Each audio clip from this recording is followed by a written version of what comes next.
Hello. The Citadel design team has featured some of the greatest sculptors in the world, each with their own unique talents, approaches, and techniques. And all of that together has led to the greatest collection of miniatures ever made. My guest today is a master whose work ranks alongside the best of the best. Juan Diaz worked at Games Workshop for 16 years, producing countless models for Citadel and Forge World in their Warhammer and 40k settings.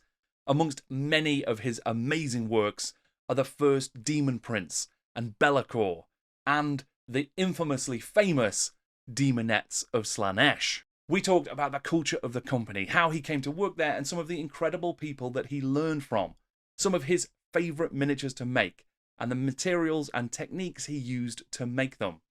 And we also explored the rest of his fantastic career. Now, Juan did ask me to apologise for his English. He hasn't spoken the language for quite some time, and he was a little bit worried that he might have trouble with it. But I think when you watch this interview, you will see that he is an expert and articulate storyteller and is just a real joy to listen to. So no worries there at all. I'm Jordan, this is Jordan Sorcery, and today I'm in conversation with former Citadel sculptor Juan Diaz.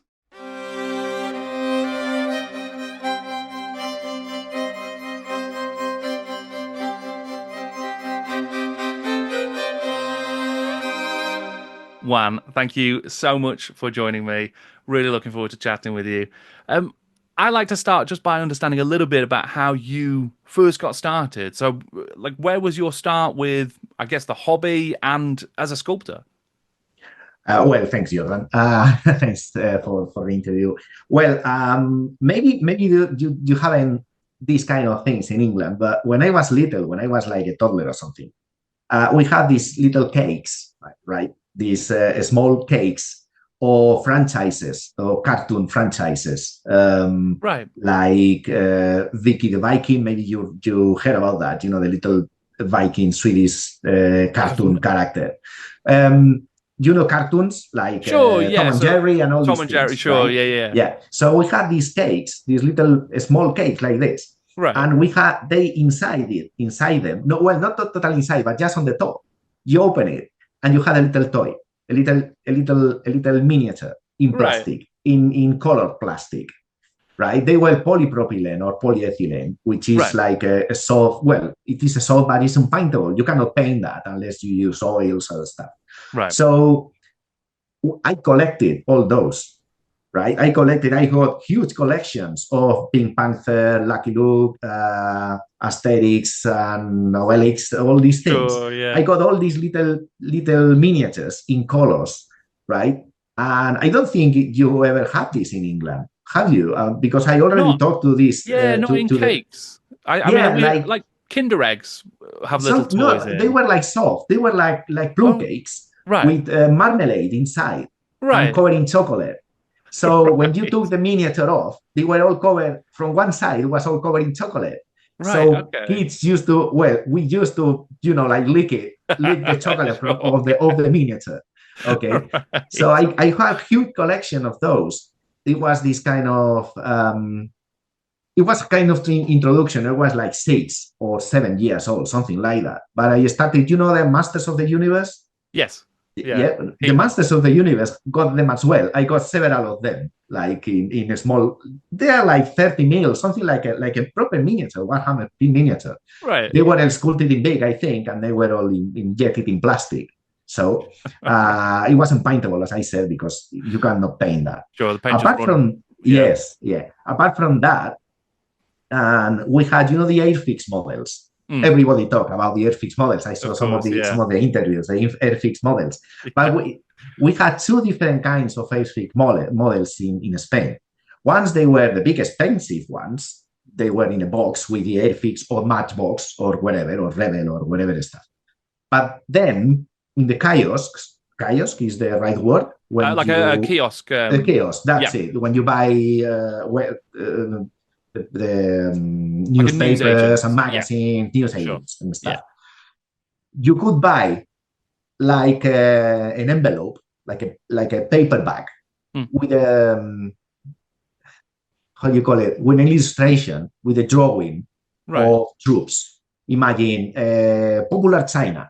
So you open it and you get a sprue of Airfix models, but they were like, they had them melted down with a lighter because the detail were like very soft. And I don't think it was properly or injected, or they were worn out molds a Spanish company bought from Airfix. So if you took an Airfix models and one of those envelopes models, first they were like a bit smaller, and they were like I say, like melted down with or molten with a lighter or whatever. Less so detail. I have huge amounts of those. I still got them, actually. I still got them because they are like, they were cost like 25. Imagine they cost 25 pennies, right? One of those envelopes cost, or bags or whatever, cost 25 pennies, whereas the proper Airfix boxes cost £7. Right. So everybody was buying those. And they were tanks, airplanes, and every sort of stuff you can think of. All the ranges, they were Roman, Vikings, French Foreign Legion. The problem with some of them was when you say popular China, you open them and they were the Africa Corps from the Airfix. Right. Okay. So some of them were totally off. Just random. They was just random stuff. They was just random. So obviously, the Romans were not. But I do remember the Vikings, and even had the astronauts. Do you know the astronauts from the Apollo 11 or whatever in the Airfix? I even had those too. Okay. It was great. They were great. So they were very, very, very common with kids at that time. So I always had this kind of interest in models and in miniatures. I do remember, Lego from, the Danish company. Sure, we have in Spain another company making blocks and making stuff. It was called Tente, which ran out of business in 1992, but in several times, actually, some people have started again the franchise. Right. So they have these models, tanks, astronauts, and aliens as well. They were little Martians in red. Maybe you see there. Sure. You see there. That's the Tente, my collection of Tente, right? Okay, yeah. So it's not Lego, that is the Spanish things. Somewhere goes far away as 1978, 1979, something like that. Wow. Right. Yeah, the most recent one I got is from 1992. Right. So they are very, very old anyway. But the scale on those models is 32 millimeters. Yeah. And some of them, apart from the little Martians I have, they are like in green, transparent plastic. Some of them are military ones. And they got soldiers, pilots, tankers, tank commanders and stuff. So they have this kind of range of military vehicles. So that was get me into as well. So from all my years, I developed a way to Warhammer, basically. And when HeroQuest started, I played HeroQuest with a couple of friends when I was 14, maybe, 13, 14, something like that. And after that, I started playing Space Crusade. It was a time when I was very into Lord of the Rings. And I started, the very first metal miniature I bought was from Mithril Miniatures from Ireland, from the company, from the Irish company. And it was Beleg, the companion of Turin, in one of the, maybe you read the Unfinished Tales or the Silmarillion. It was one of the elves. So I started buying metal miniatures from Chris Tapp, which is the sculptor of those miniatures, which is just great. So after that, I started buying alternative armies, which I got some elves from Gary, actually. I got some elves from Gary. I bought a friend of mine, some of his Crusaders, which they were some like Space Marines type miniatures he made for alternative armies. And after that, I started just buying Games Workshop stuff. So basically, all my childhood went into, from cartoon miniatures, from Airfix, then those kind of models, which are a bit more complex from Tente, and then Games Workshop. And then I stayed. I also had loads of toys as Masters of the Universe, Playmobil, Lego. I had Lego as well. So all my life have been into models of all kind, basically. Right. So amazing. Yeah, but the first models I ever had were those little colored Asterix and Obelix stuff, which they were great. Actually, I still got them somewhere. That's fantastic. Yeah. So basically, that's how I started. Yeah. I mean, was Games Workshop quite big in Spain at that time then, or was it sort of growing? It wasn't, actually. When HeroQuest started, it was MV, Milton and Bradley, the branch, because what happened in Spain was that kind of board games became very popular. We had several of them, fantasy and science fiction orientated, from a Spanish company called Cefa. And they were this kind of Kingdom of the Serpent or the Cobra Kingdom or something like that. And it was kind of board game, like you have three adventurers. They had to have several weapons to kill some monsters and then face a Cobra god and kill it, basically. So it was kind of this kind of board games, very popular in Spain. And Milton Bradley, when they released HeroQuest, it was like a huge success. It was everywhere. HeroQuest was just like a flourishing market with miniatures. And I think that started it all. Actually, before that, there were several shops. They were importing miniatures from England, from UK, from the States. And at the same time, the role-playing games started their success as well. So it was by the end of the 80s, HeroQuest, Dungeons and Dragons, all started in Spain. So, and after that, Space Crusade came. The Spanish company, was founded in 1993. Right. After the Space Crusade was released and the HeroQuest was released. Right. So basically, the Spanish company took over a shop in Barcelona. Right. They were importing these kind of games. Warhammer 40K, the first one, the Rock Trader, wasn't from that Spanish company, from that first Games Workshop. It was released before as a role-playing game. Right. And some of the miniatures were, as I said, imported by small shops all over the country. Right, yeah. When the company, when Games Workshop bought that shop in Spain, they started Games Workshop Spain. Proper Games Workshop with stores, GW stores, and with the red guys, dressing red and stuff. But before that, it wasn't a proper Games Workshop Spain. Right. Yeah, there were shops all around the how you call it, all around the state, all around the country. Yeah. They were importing by themselves stuff related with role playing and wargaming. Right. Yeah. Great stuff. It was a great time. It was like the golden age of everything. The golden age. Yeah. I mean, when did it then turn from like collecting miniatures to actually starting to sculpt miniatures for you? Well, actually, I always sculpted. Plasticine? Yeah. The plasticine, the color for kids? Sure, yeah. When I was 7 or 8, I was using that all the time, right? So apart from playing with the toys, I was just playing around with plasticine. At the same time, my father always took me to certain places, to like shops, model tournaments and this kind of thing, because he really liked that stuff. Actually, he really liked that stuff, and he took me when I was little to, as I said, to shops in Bilbao, from my hometown, from the north of Spain.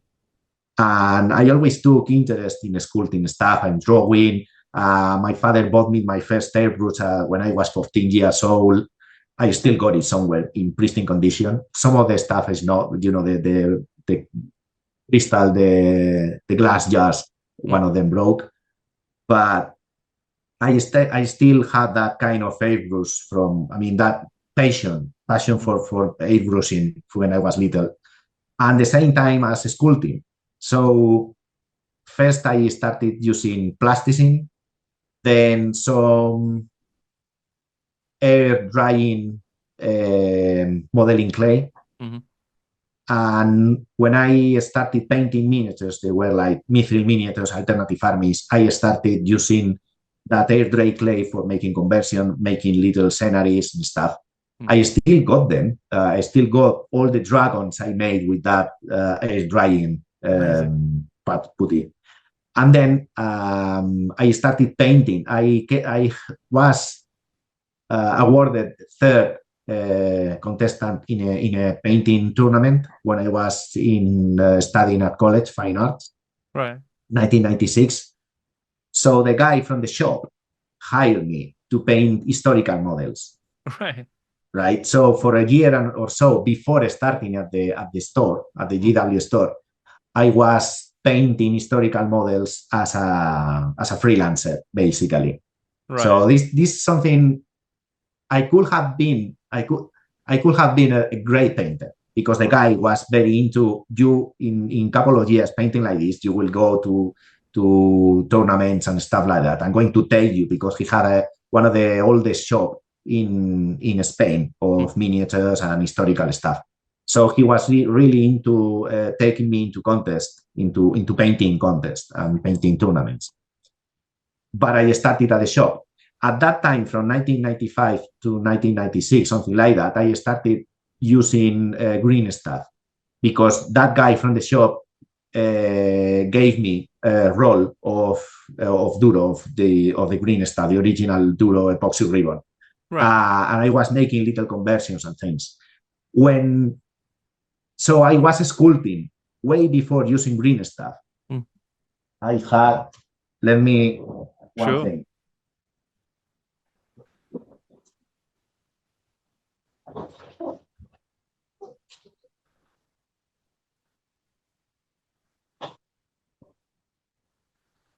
Don't know if you see it. Yeah, you can just see a sort of dragon, like a lizard. Yeah, it's a kind of dragon thing. Yeah. Right.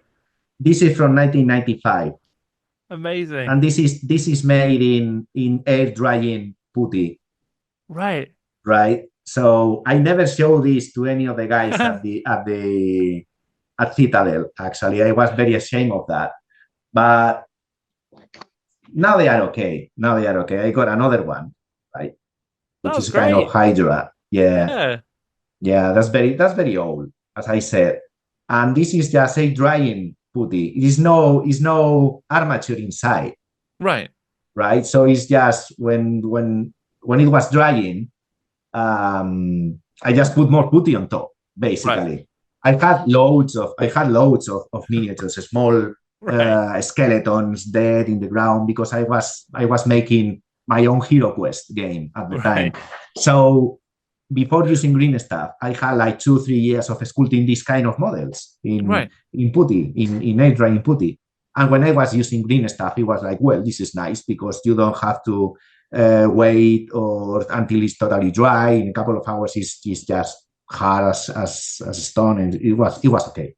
So basically, when I was at the shop, I made several painting trophies for the Spanish company too.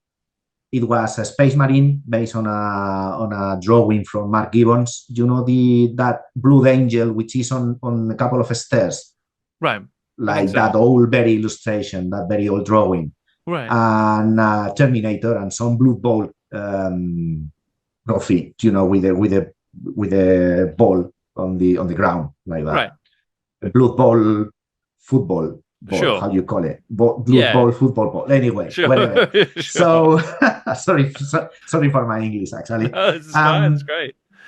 What I'm saying is, I spent most of the time at the shop sculpting stuff until I made a model which was based on oxyotl, the chameleon skink. Sure, yes. from 5th edition book, Yeah, and I sent it to Gary with a letter. right. And Gary wrote me back Right. and told me keep doing it. Try to copy Games Workshop miniatures, Uh-huh. and I basically started it. What happened next was I started copying some of the models, but wanted to go to the Golden Demon in 1998. Right. So I sculpted a female avatar for the 1998 Golden Demon, which is like this huge, basically this big one. And I went to 1998 edition with the model. I didn't win, but I entered because I lost the base where the avatar was. Right. I lost the base at the airport. This is a huge story. In one of the Spanish Games days, I explained it all in some of the interviews as well. So I basically took the model with me and put the base on my luggage. I lost the luggage at the airport because we had to make different, like jumping to Amsterdam and then to Birmingham. Yeah. So I basically lost it. Oh, no. And got it back when the Games Day was over the next day. No. So, but basically, I talked to Gary there, and he told me it was great. The avatar was great. I do remember the conversation. After the event, we met next to the stage. Right. He looked at it. He said it was great. Keep doing it. Keep copying miniatures. And from that point on, from 1998 till 1999, I made 6 models and sent them in pairs. Right. The first one was an orc from Orca Morca, which was really crap, actually. and was really crap. I have to say, it was really crap. Right. The second one was Captain Leonatos or Leonatos from the Warhammer Monthly comic. Right. You remember him? Sure. The spaceman in the Blue Angel captain. Made those, and then made 2 homunculus, the Dark Eldar homunculi, 2 of them. And the next one, they were the last ones, were a female Farseer and an Arab wizard, which they are very popular in the between the collectors. Is very popular, those models. Right. Yes, because that the wizard came out for more time. Right, it was later released. No, it wasn't. No, he was never released. He's an Arab. He's an Arab wizard. Right. He's got like a scroll and a little kind of ball on like a little staff, and he's doing like that. And he was never released. It was never released. Okay. It was never released, that model. Right. It was never released. I still got some medals from that model. It was never released. The female Farseer was never released either. Right. So. And well, I got a phone call from Gary, and he told me they were interested and hiring me. I couldn't understand him by phone. Right. Actually, I was very, very embarrassed, actually. And at that time, one of the guys from the Spanish company was working there at the studio. So I talked to him, and he was in charge of, it was called Jaime Molina, which was one of the area managers in Spain, and he went to UK to work at the studio. Right. And he was in charge of managing the, like being like in between Gary and me. Okay. Right. So this is Gary Morley, isn't it? Gary Morley was in charge of all the trainees. Sure. So in June 1999, I just started at the studio as a 3 months period first. And then after that, full time. Right. Amazing. So, amazing. And then here I am. I mean, do you remember sort of what it was like first getting started? I mean, what miniatures were you working on, and like what was the vibe of the studio at the time? It was just amazing because, as I said when we were chatting before, you enter a room and there were things from the past of the Games Workshop, range of miniatures. They were all in different offices. So you enter the studio, you walk down the managers, and and then they were, I can't remember well, the artists were in a corner there hiding in between all these kind of, the canvases, these tables they have, and then you round the corner, you enter a corridor, and at the left there were all the offices, and it was the last one at the front. Right. And then you enter to the right, and they were the games designers, and a room made with separating panels, sure. These blue panels they got in the offices. Yeah. And they were there. Was Gary there? Was Colin Grayson, which was another trainee, and Shane Hoyle, which was another trainee. And they made room for all of us. We started Alex Hestrom, Mark Harrison, which was very young, was like 18, 19 years. Alex was the oldest, was like 28, I think. And I was 23. I spent 2 years in the shop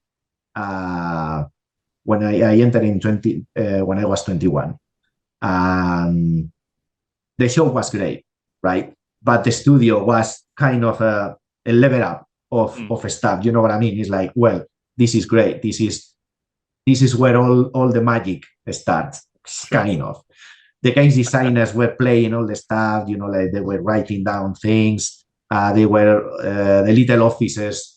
As I said, they were like, the first office was when the guys from the Moor room, in the beginning, they were downstairs, and then they took 2 of them, the best, basically, the most experienced guy and a young guy who was very into discovering and doing new stuff. And they were testing models, and they were testing new materials there, and they were making the master models of the miniatures. Right. So they were close to the sculptors, because every time we had an issue with the model, either we went down before, we went there to that office, instead of going downstairs and waiting for someone, we went straight away to the office. And then they were like, yeah, well, take this away or put this something because the rubber is going to get into it, and blah, blah, blah. So it was a straight away. It was very, very quick. And then the offices, as I said, there were like 2 or 3 sculptors in each. The Perrys were by themselves. I think it was with Tris, but Tris wasn't working until a couple of months I started. I don't know why. Maybe he was ill or something. Gary was with us, with all 5 of us, all the trainees. Jess Woodwin and Mike McVeigh and Brian Nelson were at the same office, at the last office. It was, I think, Ali Morrison, Colin Dixon and Dave Andrews, I think, were in the same room, or Mark Bedford. They were different rooms. Chris Fitzpatrick was there as well, and Tim Adcock, right? I think I said everyone because I think they have to be remembered, sure. Right? I mean, when I started there, everybody was great. Everybody was helping us a lot. I do remember talking to Jess, getting very, very nervous talking to Brian, because in the beginning we were taught to make armatures, right? Gary took us and said, well, first of all, you are going to start making miniatures, but from the beginning, you are going to make armatures and make them move in a castable way, for being able to be cast in the big vulcanizing stuff, as we said, right? A bit more like flat poses, or you know what I mean? Like you cannot make any pose in a very strange position because you cannot. It's not castable. Sure. Yeah. Right. So Gary told us how to make the armatures. After the armatures, they were cast, and we had some tins in the metal, in tin, right? The masters for sculpting on top. We made heads and faces.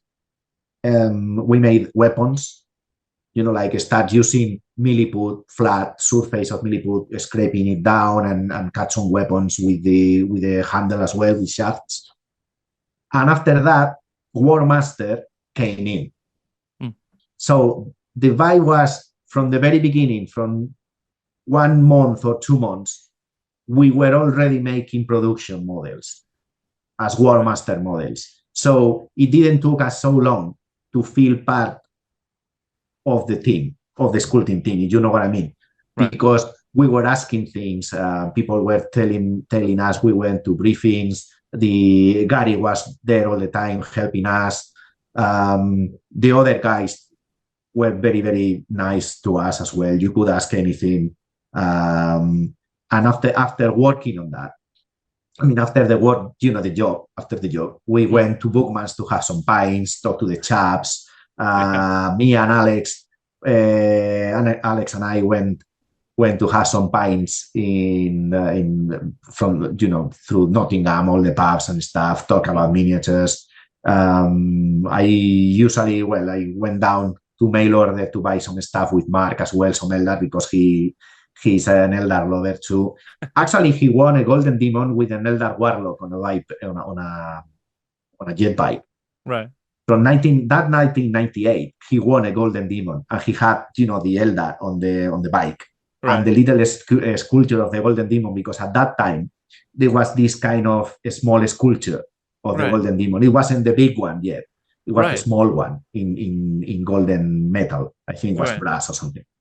So it was great. It was great. Everybody was very nice.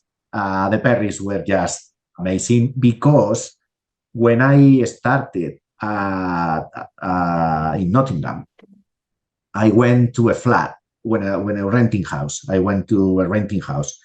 And those guys, the Spanish guy who was with me all along with Gary and, managing our conversation, was living there with another guy called Pacho, who was a friend of the Perrys.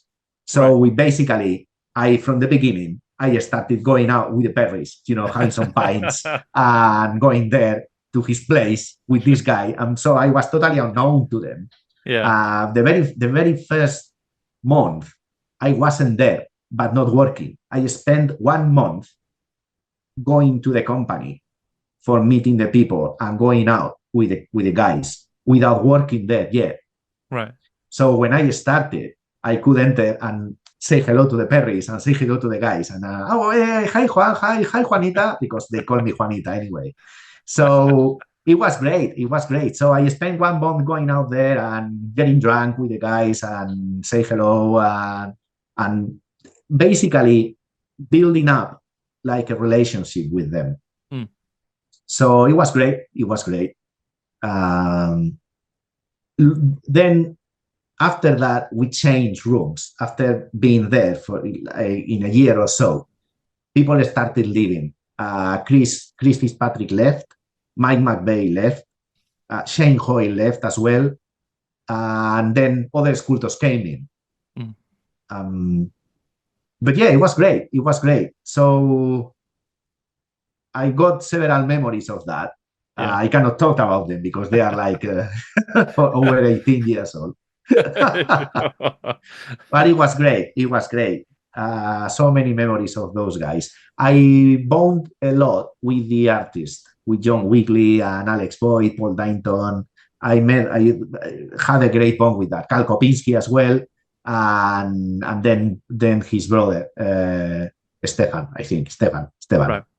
So it was great. It was all great. Dave Gallagher was there as well. Was a nice chap.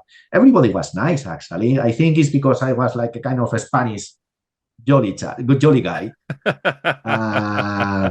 In the beginning, I couldn't understand some of the guys. Right. Because their English was so from different places. I understand badly some of the Scottish guy. Ali and Tris were okay. But Gordon was one of the managers. I couldn't understand him. I don't know why. I just couldn't. And some of the other guys from the artists is like, I don't understand what they're talking about. The Perrys cost me a lot to understand them. A lot, I promise you. But other guys were just very nice. And I kind of tried to force my Spanish accent beforehand. That way, I kind of felt they would realize I'm a foreigner. And then they will speak slowly. You know what I mean? Right. So people kept asking me, why have you got that thick accent? And it's like, well, it's because if I'm trying to speak in a very nice accent, the thing is, I could read in English with a nice accent, but not speaking it, right? Right. So I could try to learn how to make a proper nice English accent, neutral accent. But I found if I do that, I just couldn't understand them, because they will start speaking very fast, and I just couldn't start. When I was imagine we went to a pub, right? And I was talking to them, I couldn't understand. It was great. It was great. It was easy to understand them. But if they started speaking between them or among a group without me being in the conversation, I found I couldn't make any word they were saying. Right. So that's why I was always all the time trying to convince them I'm not going to understand you if you speak very fast. So that's why I never tried to fake a proper English accent, because it would have been impossible to me to understand. Sure. Them. Yeah. I think it's a bit cruel, but it's very difficult. When I first tried to get a coach to Nottingham, I didn't know what the bus driver was telling me. Right. And I just went totally blank like that. I was like, oh my god, where the hell I'm going to be kicked out, actually. But it was great. Yeah, well, amazing that you made it on the coach. Yeah, well, I made it. But it was an incredible time at Games Workshop. I mean, the studio was producing some incredible stuff in the early 2000s.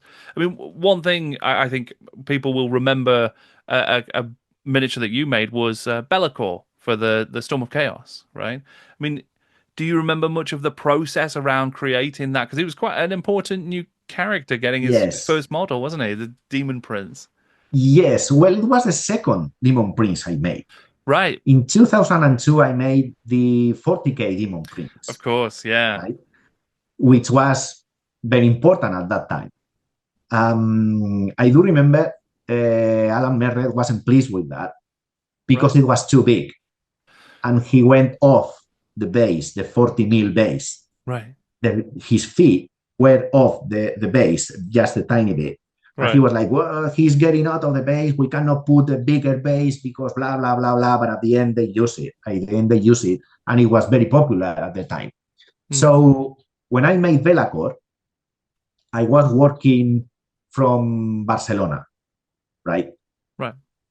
What happened was in 2002, I left UK to work from Barcelona, from the Spanish company, from the studio. Right. And it was a different process. So as I wasn't at the studio, I had to come back.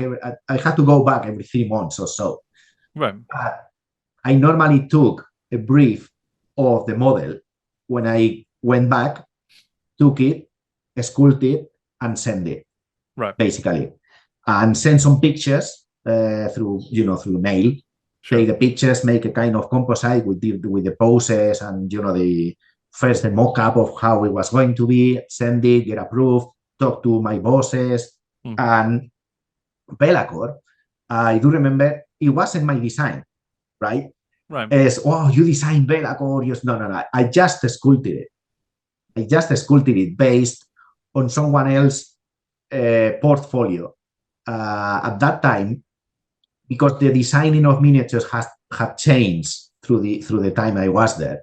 Right. In the beginning, we were able to make the drawings of our own miniatures, and sculpted them after a check from the bosses. But when I was sculpting from Barcelona, they normally send me pictures of what they wanted to be sculpted. Right. And from Be'lakor, it was a big folder with all the drawings from the heads, from the different, the different angles of the head and the horns, wings, anatomy, poses as well, and the weapons. I only made little changes on the weapon and add some armor plates here and there for making a bit more heavy looking and having something else apart from flesh, because in the drawings they were all flesh model. No weapons, no chainmail. Well, weapons, it was the sword, but no armor plate, no chainmail, no details, no hooks, no anything, right? So it was just a flesh demon, like naked demon. Sure. And I added some stuff here and there, some little textures. But the process was, I made a model like a mock-up with green stuff, like a quick, just the pose and the size of the model. Took some pictures, comparison pictures with another model, send them over, send the pictures, get a response, and start making the model. Right. So what I did was working on a Sculpey model. A Sculpey is a clay putty which doesn't harden until you oven it. You put it in the oven, 130 degrees Celsius, and then it gets hard. So it doesn't get hard until you decide to get it in the oven. So I basically made the anatomy of the model totally naked, and I put some parts which they shouldn't be there, and I was told not to do them again. Right. You can imagine what kind of parts I'm talking about. We cannot talk openly, but so I basically made the whole anatomy of the model, and I was told, "Nah, you shouldn't do this again, blah blah." And I was like, "Well, I mean, it's just for getting the proportions right, anyway." So I basically made a Sculpey dolly, which is what it's called. First is the mock-up, and then is the dolly. The dolly is the model, unfinished model, over you put things on. Sure. You put things over. That's when you're going to add your armor. And yes, you add the armor and stuff. Yeah. So I sent that Sculpey model to the studio. It got broken through in the parcel. It got broken. The legs broke. Felix Paniagua fixed it there. Right. When he was sculpting at that time. Make resin copies, send them back, and then I chop it and add the armor and finish the model with epoxy putty, with brown stuff, which is like green stuff, but it's brown, a bit harder. And then send the model back. They cast it in metal, and they noticed the joints I had made on the legs and the body and the tail. They were very difficult. They were very tricky for the customer to put together. Right. So they took Felix again, and he fixed it. And then they cast the model again, and that's the production model. So basically, Felix fixed the things I could have been able to fix in case I was there. Right. So as they didn't have enough time for getting the model back to me, they fixed it there.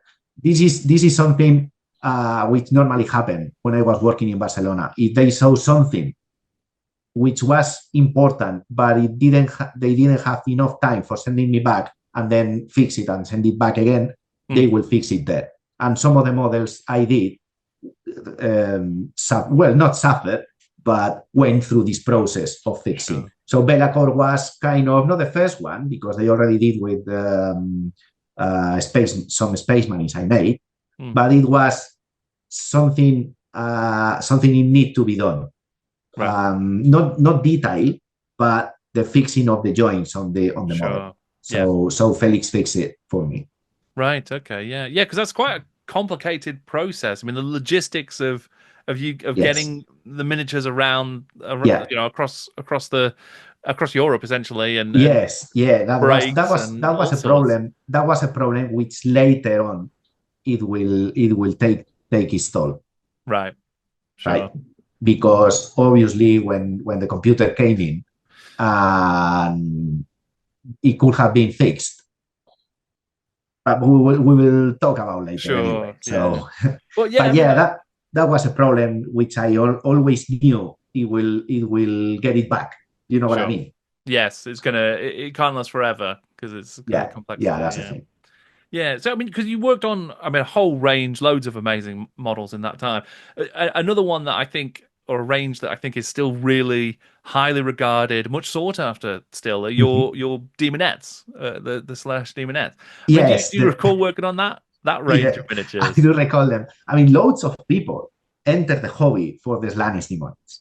Mm. Even my wife, which is another sculptor who worked there at Forge World, Right. is called Thais Mariblanca. Maybe you know some of the models. Sure. Yeah. So my wife started the hobby on the hobby or in the hobby, how we'll say in any way, by the demon because of the Daemonettes. And Right. some of the people were like, yeah, I went into the shop, saw these models, and I just bought them straight away. And Thais made the same thing.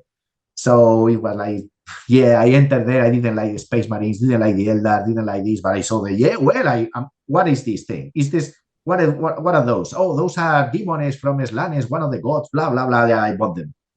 Take me like 3 or 4 blisters. I will buy them. So yeah, the Daemonettes, as I said before, I made them when I was there, 2001. Vale? Right. I mean, vale, sorry. Sorry, okay.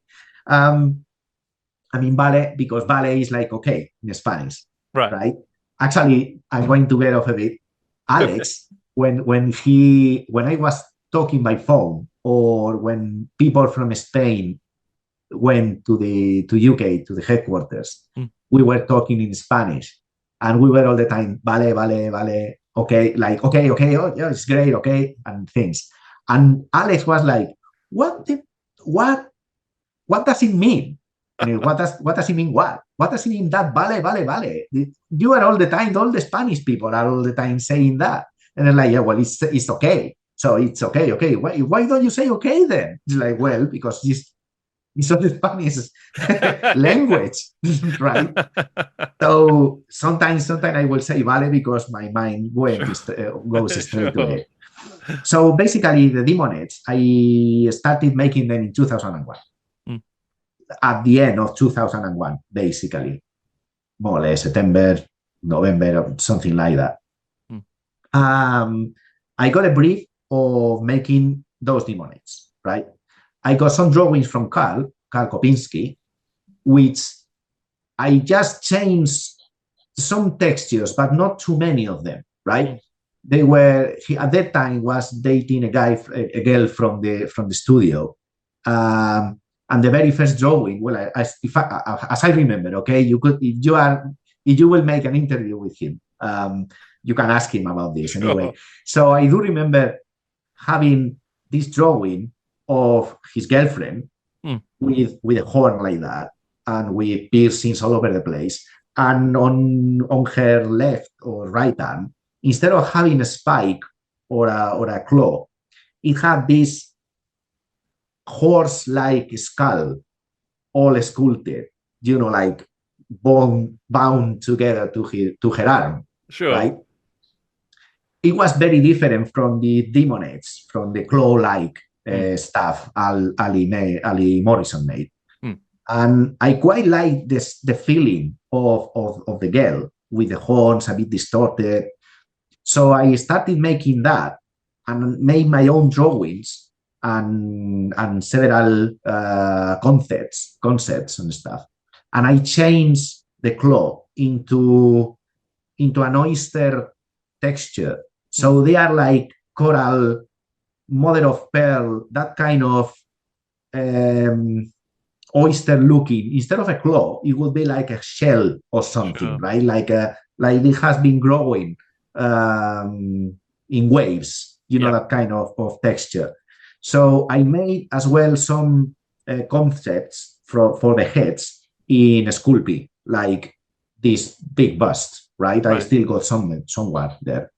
Presented the concepts, Carl's drawings, and the 3-ups, the little busts, and got the okay. So I started then, and I had to buy a proper magazine for making a nice female anatomy. So I had that kind of magazines on my desk all over the place. Right? Okay. And I was sculpting them, like naked. I made the models first without anything, no armor, anything at all. I made 3 little ones, 3 dollies, get them resin and converted them. Right? Basically, the models were very thin and were very delicate. That's why I think people just love them, because they went away from that chunky, hard-looking claw type they were before. Sure. You know what I mean? That's why people, when they saw them, it was like, wow, this is very nice. Apart from the fact that they were big, with not too many clothes on them. Sure. Yes.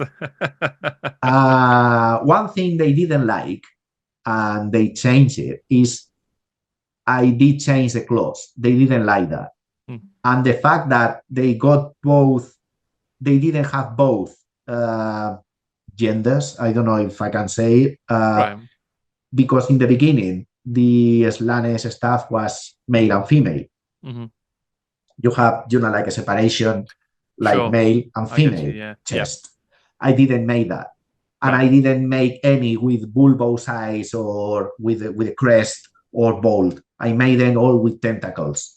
So I think because of that, because they were so different from the old claw, bulging eyes. Sure. Because they are so popular now, because they are totally different from that image, which they went back when they remade them in plastic. Yeah. So I made those in 2001, made the Slanneshi champion on foot and on the kind of serpent-like, based on the serpent-like thing, the steed was based on Jesse's drawing. I still got somewhere, the drawing, I still got Jesse's original drawing there, which was very sketchy, was like, do this like that. And again, I made some mock-ups of the head, but the first ones of that Slaanesh range I made, they were the Slanneshi Daemonettes on foot. I enjoyed them a lot, making them a lot, because they were as delicate as I wanted to be. There were some issues of they are going to almost disappear in the mold, but at the same time, I think they were making the Lord of the Rings stuff. So the technology of making better miniatures had increased. Right. So that's why I think they were able to reproduce the thickness, not the thinnest details on those quite models. Delicate, aren't they? Yeah, they were delicate at the time. Yeah. They were very delicate at the time, actually. Yeah. And when I went back to Spain, when I moved to Spain, the very first project were the mounted Daemonettes. Right. So I took some of the resin parts of those models and made the steeds new, and some of the riding bodies were totally sculpted, but some of the heads were resin heads. I put them on top. Right. Great. So amazing. It was great. Great project. It was great project. People keep asking me, how do you make the Daemonettes? So you know how the demons are great. It's something is going to be there forever. So yeah, it was nice. Actually, it was nice making them. I love them. I would have liked to be able to school all the girls. All the famous regiments in Warhammer, which are the witches, the dark elf witches. Sure. So it could have been great. Actually, I was told too. I made a couple of miniatures of witch elves, but at the end, they prefer making them in plastic. But in 2007, I was going to make the regiment of witch elves in metal and then fine cast later on. But they switched to plastic instead. Oh, wow. Okay. So is there some unreleased? Did you actually make? Yes, there are 2 different unreleased dark elves, dark witch elves. So, yeah, they are. Amazing. They are like running. One of the first ones, I had to change the face and the hair because it looks like an elf, like a high elf. Right. It was much more pretty, and the hair went down and long instead of up. So it was. I had to change the hair, but they were going to be great. They were going to be. They are on internet. Last year I posted some pictures of them as well. Right. And I think people didn't know what was going on, what happened with those models. So right. Yeah, and I got in between. Well, sorry, I don't know if you got any more. No, please carry on. Yeah, there's because some good stuff. apart from that, unreleased models, those witches, in between unreleased models and models they told me to change, they are like 60 models from me. They haven't seen the light of the day. Wow. There are a lot of them. There are different versions of models and unreleased models. Some of them are from when I was training, and some of them are from models I made in my place they didn't like, or they didn't find a way to release them. Or some of them are models I made during my time, but they didn't quite fit in. They couldn't fit them in a range of a release date. As I made a skink chameleon. Actually, I made two. The very first one before entering the company, and then I made another one in 2007. Yeah. And the second one, they couldn't release it. I was told to sculpt it, so it was a brief. Yeah. So I went, you have to sculpt this guy. Well, I sculpted it, sent it, and then when they got it, they noticed it couldn't fit in a range of price because it was so small. It was too expensive for a single blister, and as it was only a single model, they couldn't fit it with somebody else. Right. So he went unreleased, as I was told. He went unreleased. Oh wow! Yeah, I never really thought about that sort of economic reasons that some stuff wouldn't make it out. Imagine if he had gone with another guy or another 2 or 3 guys, he could have been released in a range of price on the blister. As I was told, as I remember, maybe some of the guys, will say, well, that's not totally true, Juan. There were some other stuff. Something like the avatar happened. The avatar I made for Forge World. Right. I went with the brief, make a better avatar than the one just did. Right. I went, okay, so can I make it bigger? They're like, well, yes, you can make.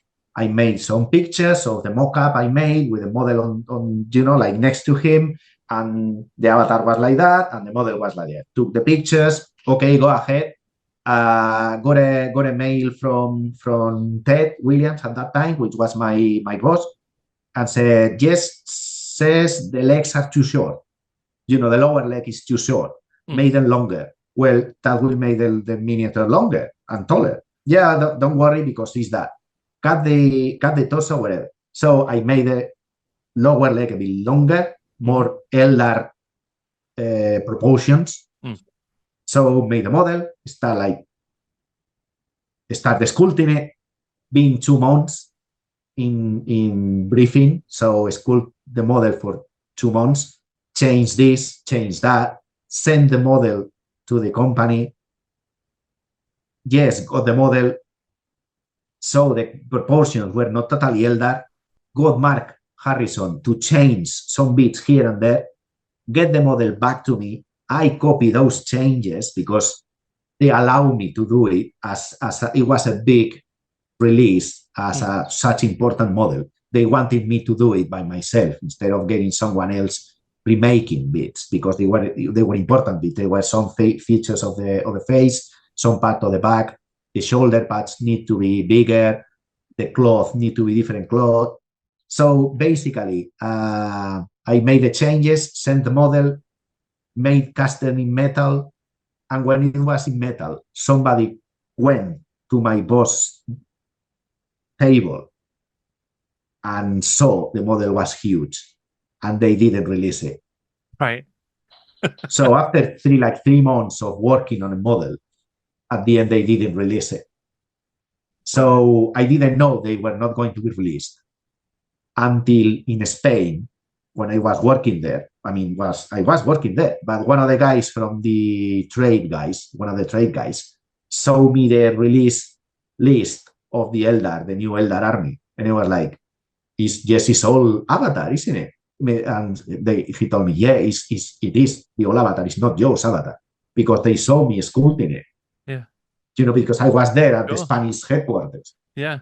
And then I phoned them, and they told me, it's not going to be released. People didn't like it. It was too big. And he was like, well, I was told to make it bigger. You saw the pictures. They saw the pictures. Yeah, they saw the pictures, but when they got the model in metal, they just rethinked it. They thought it was too big for being released as a metal model. Yeah. So I ended up selling the master to Forge World, which they happily released it. Right. Well, so that's how it worked with Forge World then. So you retained the master for that model, even though you'd been briefed on it and you were working on it for Games Workshop. Yeah, I mean, I don't know what happened there, because actually I was paid twice for the model. Right. I was paid like 2 or 3 months for that model, and then I offered them the model. I told them, well, can I offer it to Forge World? Well, if they went and sell it, yeah, of course. If they want to buy it from you, yeah, of course. And they offered me money, so I just took it. So I made some changes. I made the changes I wanted to. So remade the torso, elongated the torso a bit, remade the abdominal muscles, and get the model released through Forge World. But they paid me twice. They paid Citadel paid me my salary, my 3-month salary, and Forge World paid me the model anyway. So at the end, it was released. I got more money, not in metal as I would like to, and not with the release of the Eldar. But at the end, it got released. Everybody was happy then. Yeah. So fantastic. Yeah, because you did some other work for Forge World as well, didn't you? And am I right in thinking that you and your wife Tess did some Chaos Dwarves together? Yes. Well, no, not together. She made the Chaos Dwarves. Right. She started making. Well, actually, I can't remember if it was after or before. She made, that goblin chasing a squig and being chased by a giant squig. Yes. She made that. She made that at home because at that time she was working at another Spanish company called Zenith Miniatures, making fantasy-orientated, a bit more proportional, like Rakan models. That kind longer miniatures. Yeah. But she is like lover of Games Workshop. She was at that store as well, at the GW store. So she loved it, and she made those squigs and the goblin, and I offered it to my boss, Ted. He bought the models, and Forge World sold those models, and I talked to my old boss, who was Owen, was boss at Forge World. So I have several bosses, okay? So one of them was Owen Branham, and he went to work for Forge World as the chief in charge of designers, and the boss of the designers. So I talked to him and talked ties to make a Chaos Dwarf based on a drawing. They sent her a drawing. She made a model of the drawing and sent him back. What she didn't know, and I didn't know either, they had offered the job to several other designers. So they have sent the same drawing to other designers as well. So they, at Forge World, they took all the models from all the designers, put it on the table, and said, that is the correct one. And that was Ty's models. Right. So she was in charge of making the crew for 2 of the death machines they got, like a train or death train, whatever. And the Smasher Cruiser, don't know how they call it actually, but it's like Tim Adcock made them at the time. Tim left the company, the Citadel company, and then he was hired at Forge World, and he was making the war machines for the Chaos Dwarfs.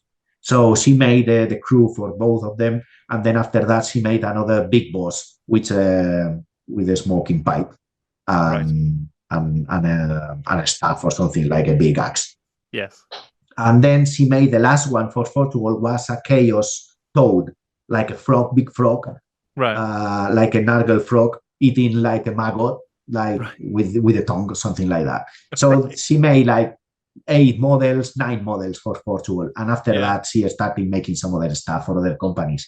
But yeah, I mean, what happened is they wanted her to work for Forge World. And they wanted me to go back to England. But at that time, we had 4 cats, a dog, and a horse.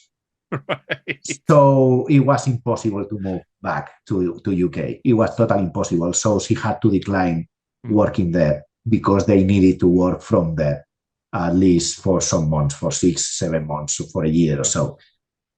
So she had to decline the offer, which was a pity actually, because I could have go back and everything could have been different. But yeah, I made for Forge World, I made the Slan, which is like sitting like that on the throne, like resting. I made that in my spare time. Right. Offer it to them. They bought it as well, and they released it at the Special Games Day. Right. And then when I was before the Avatar, I made several Tau models for them. The Tau crew, the Tau aircast crew. Sure, yes. The ground crew, and tall, with the long ones. Yeah, I love those. Yeah, like 5 models, one with a pistol, another one like with a comlink. But I made a pilot for one of the very first a detachable cockpit with a pilot inside. Very small cockpit like that. And they were using that cockpit for every vehicle they had in the beginning. Right. Until they changed it. So I made several stuff for Forge World, actually. Yeah, it was great. What I did for Forge World, which is something people almost have forgotten, is when I was there, before 2002, I had plenty of spare time at my place. And I was friends with Forge World boss, and he took me once on the corridor and was like, "Hey, Juan, would you like to..." I can't remember his name, actually. Sorry. It was a nice chap, actually. So, "Hey, Juan, would you like to paint some Eldar vehicles?" And it's like, "Yeah, okay. But we cannot pay you. What we can offer is you paint one, you get one." And it's like, okay. So I painted the Scorpion Grabbed Super Heavy Tank, the Vampire big model, the small Eldar flying one with the wings, with the mechanisms, the open wings, right, and several other vehicles from the Eldar. And they are painted as a light talk pattern, like blue with small patterns like camouflage in different blues, and with the yellow cannons. Sure. So I painted all of those, and one of them is still on the Forge World page. The small flyer is still on the Forge World page. And I do remember those vehicles, they were taken to all the games days, and they appeared in one of the very first books of Imperial Armory.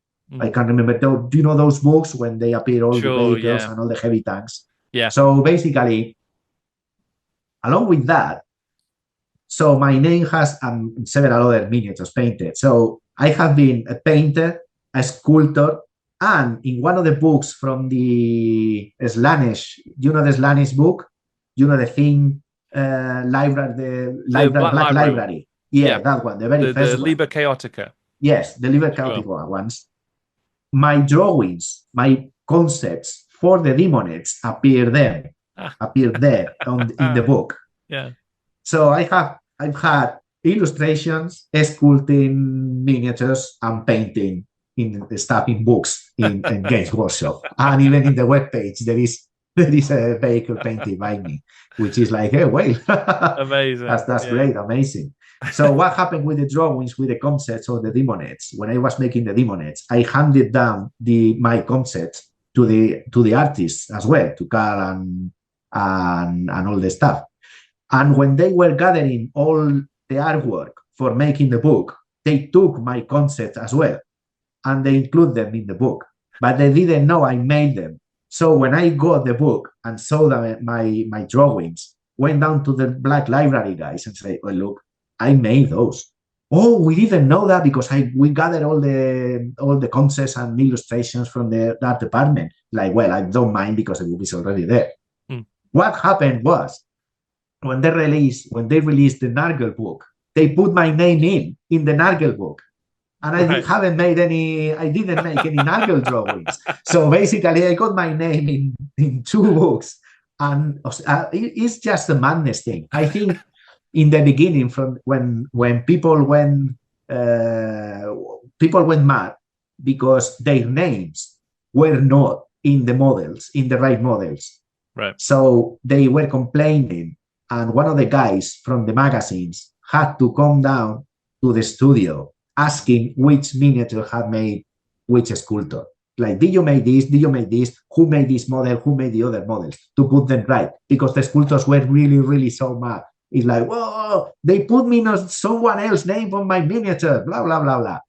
So now it's not like that because nobody knows who made names who. at all. Yeah. Yeah, at all. But in that time, they were really, really pissed off. The Perrys really pissed off because they wanted to change designed by and put sculpted by. Right. And they were like, we are not sculptors, we are designers. So the Perrys went like, really, like, we are designers, we are not sculptors, because a designer gets the credit from the very beginning of designing the model. A sculptor just sculpt from a concept. That's the different thing. Yeah, because you mentioned that changed over time, that you were no longer designing, you weren't creating them yourselves, you were sculpting based on other people's art and stuff. Were there any other changes like that happened towards the end of your time at Games Workshop? Yes. In the beginning, as I said, when I was a trainee, we were having, like, fun.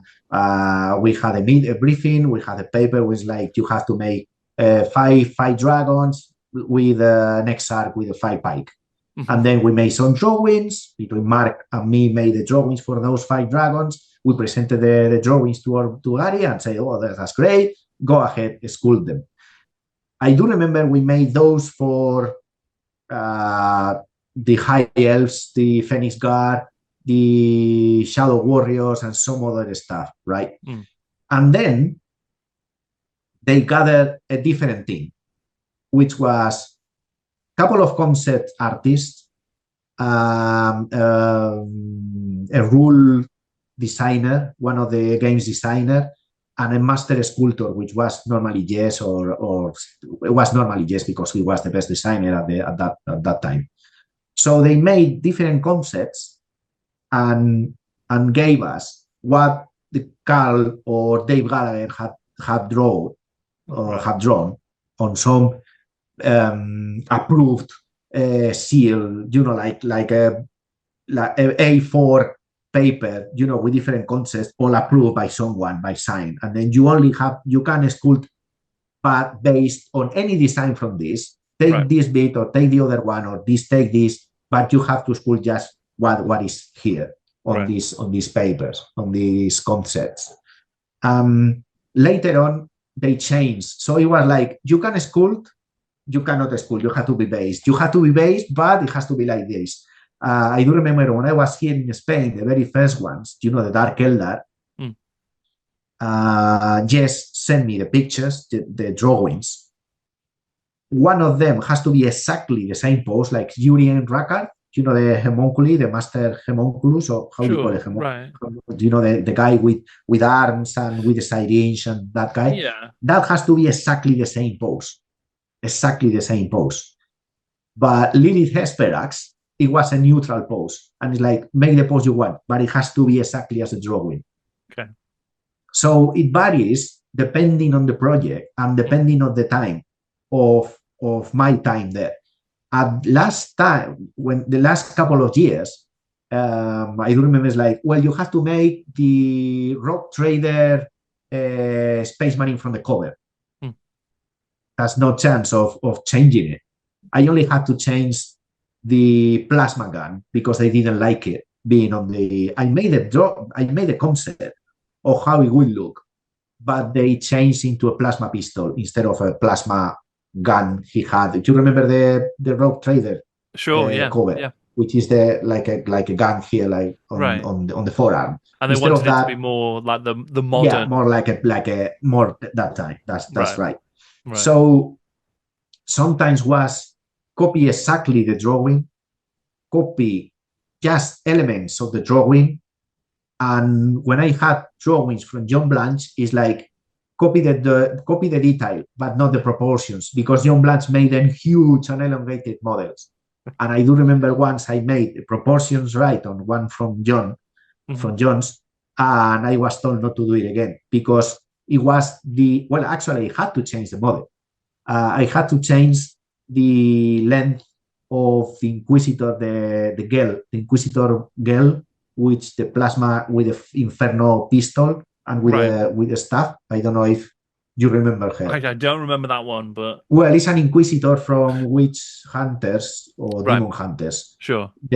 She was released at the same time as the new band, the new bunch of Sisters of Battle. Right. Okay. Right. So it was taller than the Inquisitor I made, by the Inquisitor Cotilla. Right. And they didn't like that. Even if I have sent pictures of comparison pictures, once they got the model, I had a harsh conversation with my boss. It's like, I told you, no, I don't know what to do with this model. It's too long, it's too big, blah, blah, blah, blah, blah. But at the end, I just cut the feet and remade some of the detail, basically. But in the beginning, it's because I followed John Blanche drawings, which was really, really long. It was this high heel, huge wig, and then everything kept, going up and up. So it was huge. It was a huge model. That is a version of the model which wasn't released. Now it will look small. Right. Of course. With the comparison of the models they release now, she will look small. She will look almost okay. She will look like a normal proper model at this time. I saw Adam's interview, which is a great guy, actually. Adam is great. He came back to Spain and spent a couple of times in my place in Barcelona. He's great. Adam is great. Adam Clark, isn't it? Yeah, Adam Clark. Yeah. Last time I saw him was in 2015 at Salute. At that time, he was very busy selling stuff. I say, hey, Adam, hello. I gave him a model I made from my company, a little pumpkin, right? And Juan, sorry, I'm very busy. Don't worry, it's okay. So I'm lost. Don't know what I'm going to say. Oh my God. I lost it. That's all I really lost it. We were talking about the Inquisitor unreleased, obviously that the released stuff. Version. Yeah, the released stuff. Yes. No, I'm lost it. I'm totally lost it. That's all right. That's okay. I'm totally lost it, actually. I mean, one of the sort of final questions I was going to ask was just around, obviously there was a move towards working in digital and a move away from the sort of physical process of sculpting models. What were your sort of thoughts on that, and have you explored that kind of the digital version of the process? The problem is when they started using computer, I was still learning how to sculpt by hand. Right. And then I felt it wasn't the right time because I still had too much to learn. Right. So either I started learning how to make computer, how to do things with computer, or I kept learning how to sculpt. Right. That's why Alex went straight away, because he already had learned everything with hand sculpting. Right. He was like 30 something at that time, and he was like, I don't want to sculpt with putty anymore, because he had several issues with that. And so that's why he started with computer. Remember, this was 20 something years ago. It was almost 23, 24 years ago. Sure. They started 23 years. They bought the first computer, right? Gary told you on his interview, we all were taken into this company and shown what they could do with the printer, there were different printers at the time, and one of them was like a dust, and they put a little thin coat of dust and then melt it and then put another one and then put another one, and they were like very dusty looking prototype. Right. So when they bought the first computer, they had it locked in one of the offices, and they made like a cover of wood, like a box for covering it, for not taking any dust from the environment. So they had one computer, one haptic, which is like what they use when I was there is called freeform, and freeform had like a haptic, which is an arm, right, with a pen. So the pen can rotate on his axis, and then it can rotate because it's got like a ball, and then the arm can go in all the axes as well. So when you touch the putty on the computer, it bounds you. It rebounds the force of the putty to the haptic. So you can just feel it. Instead of making like drawing with the tablet, you can feel the touch of the putty, which is a bit more like sculpting because you are touching it. Yeah. So basically, they had this computer, and now they go like 50 or something, right? I knew that would happen.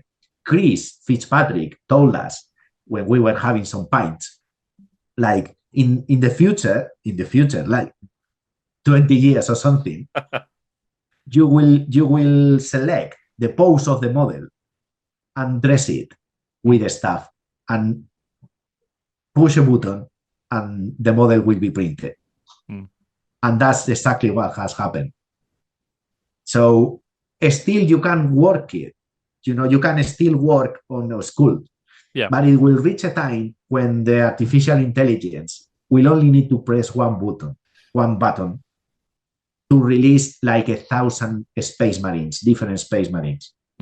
So I'm still learning how to make stuff by hand. When I left the company, when I had this chat with my boss, I was offered a computer to work with a computer because I basically had my artistic issues. Basically, they kept sending me space marines, and I felt the space marines could be done with computer much more better and faster than me. And they were making them already. 2013, they were making stuff with computer. So I basically was like, what I'm going to do? I'm going to be making space marines until ever. And, I didn't like to make space marines at that time because I was forced to make all the time space marines. And I felt my skills were being like misused in stuff, right? So I basically told them, look, I want something different. I offered them, like taking my salary 3 times, like a third of my salary. They were not interested. So, work for the company, but have, a third of my salary, but I'm able to make my own company with all the stuff. So they didn't allow me to work in anything else than Games Workshop. So I basically told them, well, then I'm going to leave. And they offered me, look, we can teach you how to sculpt with computer if you want. We gave you a computer, they send it there, you come here, learn things. And I was like, I'm not bothered because I know what I'm going to do with computer, more space marines at the end. So I left, basically. Maybe at that time I should have said, okay, give me a computer. And then I could have been sculpting with computer. What happened was I didn't want to use a computer because I think I thought at that time I still had loads of things to learn by hand. Sure. Nowadays, the time it takes me to make a single model, like 2 weeks or 1 week, there are like 1,000 digital sculptors who can make 7 models a day easily. So I understood that. I understood as soon as I leave the train of the, you know what I mean? I went down to a station in a train, you know what I mean? In a travel to sculpting. I went down to a station way before the journey had, ended. You know what I mean? It's like you go to Hogwarts you go to Hogwarts and instead of, getting down in Hogsmeade, you just jump from the train before. Something like that. And I mean, I think it's a tool which helps you to make loads of things and makes everything easy. It doesn't kill creativity. It offers new ways of making creative things, like making, mirror stuff. Well, actually, I mean, some of my models have been retouched with computer. All the plastics I made, the scourges, the Dark Eldar scourges, right? Those guys with the wings. Right. I only made one wing each. Right.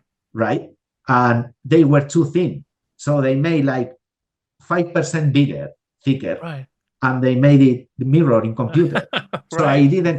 It helps at that. I mean, it's just a great tool for making that. It doesn't kill creativity. Well, it has taken over. It has created a different, here in Spain, we got the different words like artist and artisan. You got it there as well. So an artisan is like which makes all the experience using certain tools or certain materials. Now it has created an artisan of computing software. Do you know what I mean? You know what I'm going to. So creativity is still there, and it offers loads of different ways of expressing it. Sure. In some years, that will be killed as well, because the artificial intelligence will take over. Even so, even painters will feel this in some years, because now maybe that they can be printed in colors. So miniatures will be printed in colors. And painters, professional painters, will face the same thing. It's like, do I keep painting by hand or do I start painting by computer?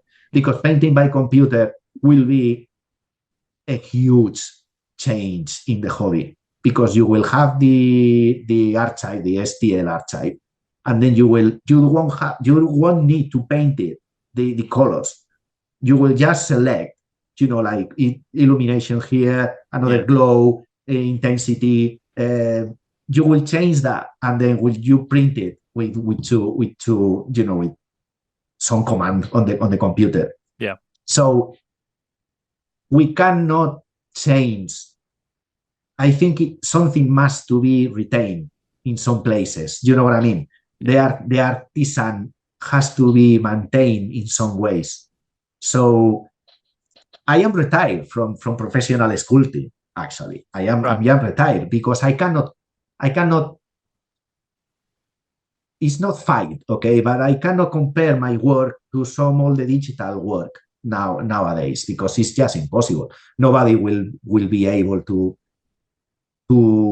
pay what I can charge when people can use it in different models in computer, because one will be as expensive as 7. It is in time consuming. It's just impossible to compensate. It is impossible, actually. So what I'm doing now is focusing on not losing the skills of hand sculpting and trying to teach people on hand sculpting, because at the end it will be like a niche market and like a reduct of stuff which has to be done by hand. So I really enjoy making things by hand. If I had to use computer, I will have to use computer by things. By retouching stuff or scanning all the stuff I have here. I got several stuff which it won't be necessary to cast in resin. They will have to be scanned in one day, because I got so many of them. It will be great to have it as computer generated for people to get all over the place. Yeah. So it's not. In the beginning, I was very against the computer stuff, because I didn't quite understand what was all about getting a new creativity. You know what I mean? So the creativity is still there, but maybe the artificial intelligence will take over in years all the creativity of a human. Yeah. I don't know. I mean, I guess people will still keep making things with computer as now. But most of the market will get into imagine Games Workshop getting an artificial intelligence for every army, and then control the Space Marine and generated like control Blood Angels, and then generated like 1,000 Blood Angels like that, like in seconds. So you wouldn't face that. You couldn't be hired for making that when an artificial intelligence will do that in seconds. Sure. It will be impossible. Yeah. Well, I mean, I think it's great that you're keeping that skill set alive, because you run courses and stuff, don't you, now as well? And yeah, I do run courses since 2015, I think. People enjoy them a lot. Yeah. It was totally unexpected, me doing tutorials. It was something like, well, we can do this. I don't know if I can do that. I don't know if I can teach people. Because when Gary was teaching us, we learned everything we could from him, and from all the rest of the guys. And at the end, what I teach is what I gather from the sculptors I had around me. And then I take that and I take the other thing and I develop some other stuff and I teach that. But it's not the only way of sculpting miniatures by hand. You know what I mean? There are loads of sculptors I haven't met. I made like 30 or more sculptors, actually. I kept in touch with plenty of Spanish sculptors from different companies as well, and different materials. They use different materials. Some of them have gone into digital sculpting, I think, because they keep doing stuff professionally. You know what I mean? So they have to be in the train. They have to be there with the computer. Sure. That doesn't mean they like it or they don't like it, because they obviously have to use it. But what I teach is the love of making things by hand, right? Is how to use the duty, how to use the tools. It's a bit more contact with the old way of making things. People like it. People love it. We've done like 30, 40, I can't remember how many tutorials. Yeah. The problem with that is finding the right place to do it. Okay. Because here in Spain is a bit bigger than England, right? Than UK. So going to one place to another, it will take like 4 hours, something like that. In 5 hours, you are in Inverness, maybe, I think. From London to you go to the other side of the island. So that's the thing. It's getting the right place, getting loads of people enjoying it. We have loads of fun when I'm making the courses. We used to do it. Thais and me used to do it both together. We had a very nice dynamic duo doing things.